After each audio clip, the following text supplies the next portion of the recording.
അപ്പോൾ നിതിൻ രാജിന്റെ മരണത്തിന് പിന്നിൽ ലോൺ ആപ്പുകളുടെ സമ്മർദ്ദമുണ്ടായോ എന്ന കാര്യവും പോലീസ് പരിശോധിക്കുന്നുണ്ട്. അന്വേഷണം പുരോഗമിച്ചുകൊണ്ടിരിക്കുകയാണ്. നമ്മളിപ്പോൾ പോകുന്നത് പ്രശസ്ത ഗായിക ആശാ ഭോസ്ലെയുടെ സംസ്കാര ചടങ്ങുകൾ പുരോഗമിച്ചുകൊണ്ടിരിക്കുകയാണ്. സംസ്കാരം നടന്നു കഴിഞ്ഞിരിക്കുന്നു. ആശാ ഭോസ്ലെയ്ക്ക് രാജ്യം വിട നൽകുകയാണ്. ശിവാജി പാർക്കിലാണ് ഇപ്പോൾ സംസ്കാര ചടങ്ങുകൾ നടക്കുന്നത്. മുംബൈയിലെ ശിവാജി പാർക്കിൽ ചിതയ്ക്ക് തീ കൊളുത്തിയിരിക്കുന്നു. അതിന്റെ ദൃശ്യങ്ങളാണ് നമ്മൾ കാണുന്നത്.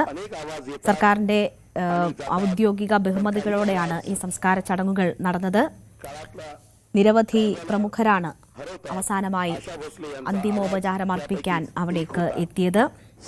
ഇന്നലെ വസതിയിൽ പൊതുദർശനത്തിന് വെച്ചപ്പോൾ പ്രധാനമന്ത്രി നരേന്ദ്രമോദി ഉൾപ്പെടെയുള്ളവർ എത്തി ആദരാഞ്ജലി അർപ്പിച്ചിരുന്നു.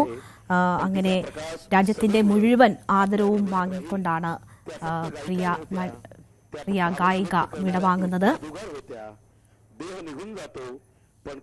ഏതാണ്ട് 12,000-ഓളം ഗാനങ്ങൾ അവശേഷിപ്പിച്ചുകൊണ്ട് പ്രിയ ഗായിക വിടവാങ്ങുകയാണ്. സംഗീത വിസ്മയം തീർത്ത ആശാ ഭോസ്ലെയ്ക്ക് നാട് വിട നൽകുന്നു. ശിവാജി പാർക്കിൽ സംസ്കാര ചടങ്ങുകൾ പൂർത്തിയായി. വിവിധ സാമൂഹിക സാംസ്കാരിക രംഗത്തെ പ്രമുഖർ അന്ത്യാഞ്ജലി അർപ്പിക്കാൻ അവിടേക്ക് എത്തി. പൂർണ്ണ ഔദ്യോഗിക ബഹുമതികളോടെയാണ് ഇപ്പോൾ സംസ്കാര ചടങ്ങ് നടന്നിരിക്കുന്നത്. രാജ്യം പ്രധാനപ്പെട്ട പുരസ്കാരങ്ങൾ, പത്മവിഭൂഷൺ, ദാദാസാഹിബ് ഫാൽക്കെ പുരസ്കാരങ്ങളൊക്കെ നൽകി ആദരിച്ച ഗായികയാണ്. 92-ാം വയസ്സിലാണ് ആരോഗ്യ പ്രശ്നങ്ങളെ തുടർന്ന് ആശാ ഭോസ്ലെയുടെ അന്ത്യം സംഭവിക്കുന്നത്. രാജ്യം എന്തായാലും വിട നൽകുകയാണ് ആശാ ഭോസ്ലെയ്ക്ക്.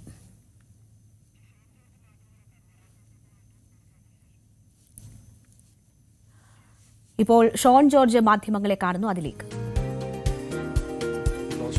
അതിന്റെ ഡിസ്ക്രിപ്ഷൻ മാത്രമാണ് 2026 വന്നിട്ടുള്ളത്. അതിനുള്ള ആകുലതയാണ് സഭ പങ്കുവച്ചിട്ടുള്ളത്. പക്ഷേ 2010 ഈ ആക്ടിൽ ഇത് കോൺഗ്രസ് ഗവൺമെന്റ് കൊണ്ടുവന്ന ആക്ടാണ് എന്നുള്ളത് പൊതുസമൂഹം അറിയേണ്ടതായിട്ടുണ്ട്. ഇത് BJP കൊണ്ടുവന്ന ആക്ടല്ല.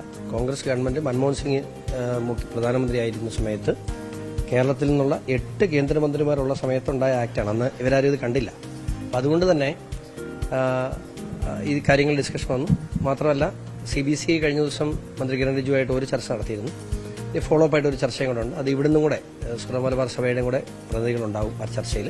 അപ്പം എന്തൊക്കെയാണ് അതിന്റെ കൺസേൺസ്, എന്തൊക്കെയാണ് ഇത് ബാധിക്കുന്നത്. അപ്പം സർക്കാരിന്റെ ഒരു ഭാഷ എന്ന് പറയുന്നത് സർക്കാർ ഒരിക്കലും ഒരു റിലീജിയസ് അല്ലെങ്കിൽ മതസ്ഥാപനങ്ങളെ നിയന്ത്രിക്കാനുള്ളൊരു ആക്ട് അല്ല ഇത്, എന്നാൽ അമെന്റ്മെന്റ് അല്ല ഇതെന്നുള്ള നിലപാടാണ് കേന്ദ്ര സർക്കാർ സ്വീകരിച്ചിട്ടുള്ളത്. എന്നാൽ ആ അമെന്റ്മെന്റിൽ ഏതെങ്കിലും തരത്തിൽ മതസ്ഥാപനങ്ങളെ ഏതെങ്കിലും ഇതിൽ ബാധിക്കുന്ന വിഷയങ്ങളുണ്ടോ എന്ന് സംബന്ധിച്ച് വിശദമായിട്ട് മന്ത്രി കിരൺ റിജിജുവിനെയാണ് അതിന് ചുമതലപ്പെടുത്തിയിട്ടുള്ളത്. അതിന്റെ ഡേറ്റ് കൺഫേം ചെയ്തതിന് ശേഷം അറിയിക്കാമെന്ന് പറഞ്ഞിട്ടുണ്ട്. ഇവിടുന്ന് ഒരു ടീം ഉണ്ടാവും. ആ ടീം CBCയുമായി ബന്ധപ്പെട്ട് CBCയുടെ ഒരു പ്രതിനിധി സംഘം മന്ത്രി കിരൺ റിജിജുവായിട്ട് ഈ വിഷയത്തിൽ ചർച്ച ചെയ്യും. പുലർത്തിയിരുന്ന ആളല്ല, എന്നും പുലർത്തുന്ന ആളാണ്. നിങ്ങൾ ആദ്യം മനസ്സിലാക്കേണ്ടത്, ഞാൻ സഭയെ അല്ല വിമർശിച്ചത്. കൂടുതൽ വാർത്തകൾക്ക് News 18 Keralam YouTube channel subscribe ചെയ്യുക.